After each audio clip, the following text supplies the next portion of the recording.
আজকে ছিল বাড়িতে কালী পুজো। চলো আজ তোমাদের সঙ্গে শেয়ার করা যাক সারাদিন কি হলো। আর তার জন্য সকাল সকাল উঠেই আমরা দুজন মিলে চলে গেলাম গঙ্গাতে স্নান করতে, মানে গঙ্গা স্নান করতে। তো ওখানে গিয়ে দেখো কত কুয়াশা, কারণ এটা মাঘ মাসের সকাল, একটু তো ঠান্ডা একটু তো কুয়াশা হবে। এই ঠান্ডার মধ্যে স্নান করাটা অনেকটাই কষ্টকর। যাই হোক, আর কিছু সাত পাঁচ না ভেবে এবার নেমেই পড়লাম গঙ্গা স্নানের জন্য। এদিকে পারাপার হচ্ছে আর এদিকে আমরা স্নানের জন্য নেমে পড়েছি। বাট চারিদিকে প্রচণ্ড ঠান্ডা থাকলেও গঙ্গার জল কিন্তু ছিল উষ্ণ গরম, কোনো রকম ঠান্ডা ভাব নেই। এর মধ্যেই ঝটপট স্নান সেরে নিয়ে এবার বাড়ি থেকে রওনা দিতে হবে, কারণ বাড়িতে রয়েছে পুজো। তো তার জন্য আর বেশি দেরি না করে ঝটপট এবার আমরা চলে আসি। চলো তোমাদেরকে চারিদিকটা এবার ঘুরে দেখাই। এটা হচ্ছে মায়ের থান, এখানে মায়ের আগমন হবে, এবার আমরা যাব সবাই মিলে আনতে। আর এই দিকে হচ্ছে পুজোর জোগাড় জান্তি, মানে এখানে ফটল কাটা, এই পাশের রুমটা, এই ঘরটাই হচ্ছে। আর চারিদিকটা দেখাই, যেটা ফাঁকাই আছে। এখন এই গেটটা এখনও সাজানো হয়নি, এখন এই গেটটা সাজানো হবে। এবার আমরা যাব এখন ঠাকুর আনতে। আর এটা হচ্ছে বাইরের গেটটা, বাইরের গেটটা খুব সুন্দর করে সাজানো হয়েছিল। সবাই এখানে মোটামুটি রেডি হয়ে দাঁড়িয়ে আছে, কারণ ঠাকুর আনতে যাওয়া হবে। ঠাকুর আনতে যাওয়ার জন্য সবাই মোটামুটি রেডি হয়ে গেছে। এবার আমরা বেরোচ্ছি ঠাকুর আনতে যাবো বলে। ওই যে সবাই মিলে যাবো এবার।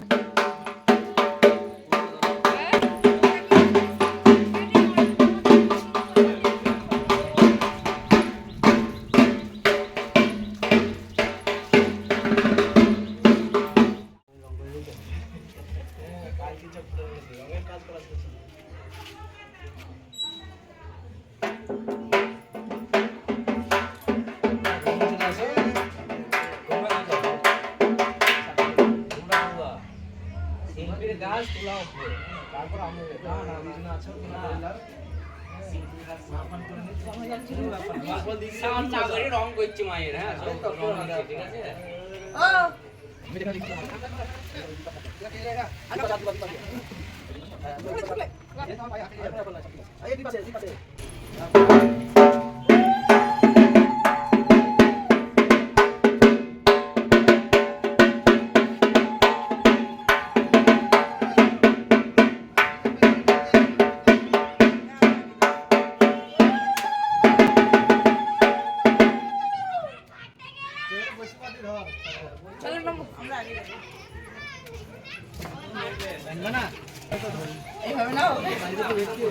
বন্ধ করে নিব।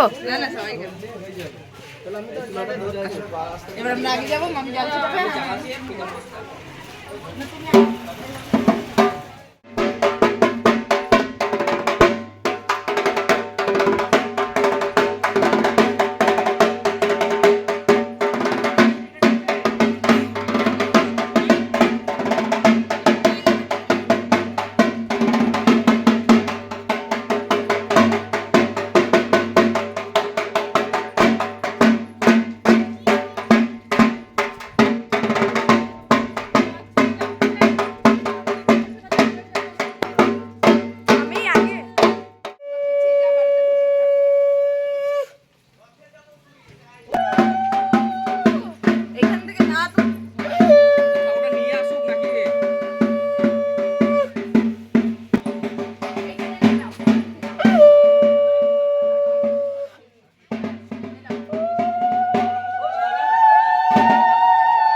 মাকে আনার পর এবার আমরা সবাই রেডি হয়ে যাই, কারণ এরপরে পুজো শুরু হবে। পুজোর জোগাড়যন্ত্র তখনও বাকি ছিল, কারণ ঠাকুরমশাই আসতে দেরি ছিল, তাই আর বেশি দেরি না করে ঝটপট একটু রেডি হয়ে নিলাম পুজোর জন্য। এবার যাব পুজোর দিকে।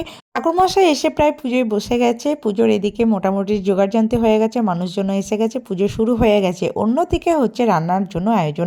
এই যে ছাদের উপরে হচ্ছে রান্না আয়োজন, এদিকে মোটামুটি রান্না কমপ্লিট হয়ে এসেছে, প্রায় রান্না হয়ে গেছে। যেমন তোমাদেরকে দেখাই কী কী রান্না হয়েছে এখন মোটামুটি।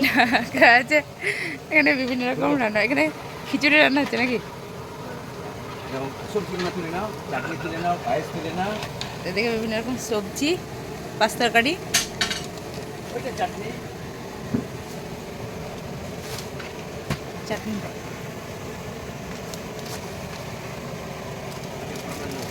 এটা পায়েস, হ্যাঁ পরমান্ন। আর এখানেও এই সবজিটা আছে, পাঁচ তরকারি। হ্যাঁ, এদিকে রান্নাবান্না হচ্ছে এখনো। এই ছাদেই হবে খাওয়া দাওয়া পুরো জায়গায়।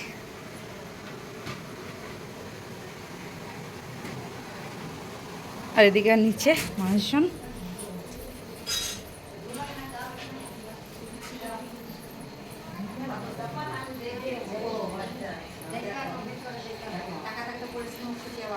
কি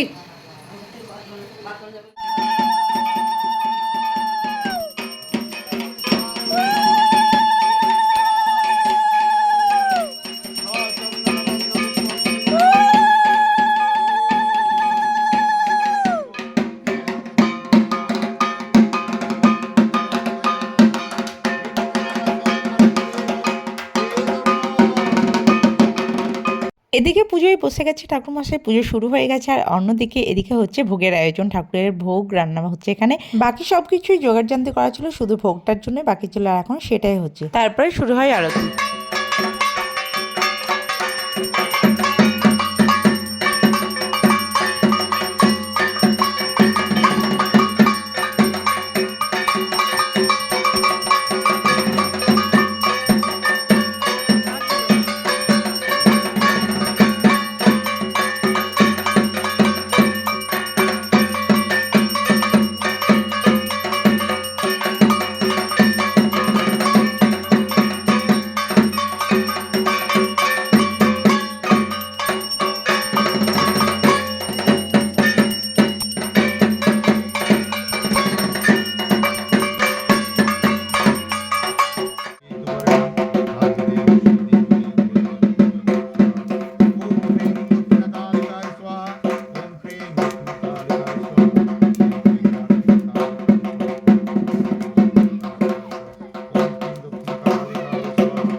পুজো শেষ হওয়ার পর ভীষণ ব্যস্ততার কারণে আর কোনো ভিডিও নেওয়ার সুযোগ পাইনি। দেন তারপরে সেদিনকে আমার যেহেতু জন্মদিন ছিল, তাই রাত্রি প্রায় 11টার দিকে কেক কেটে সেলিব্রেশন করা হলো। তো এই ছিল আজকের মতো ব্লগ। কেমন লাগলো অবশ্যই জানিও। দেখা হচ্ছে আবার নেক্সট কোনো ভিডিওতে। ততক্ষণ সবাই ভালো থেকো, সুস্থ থেকো।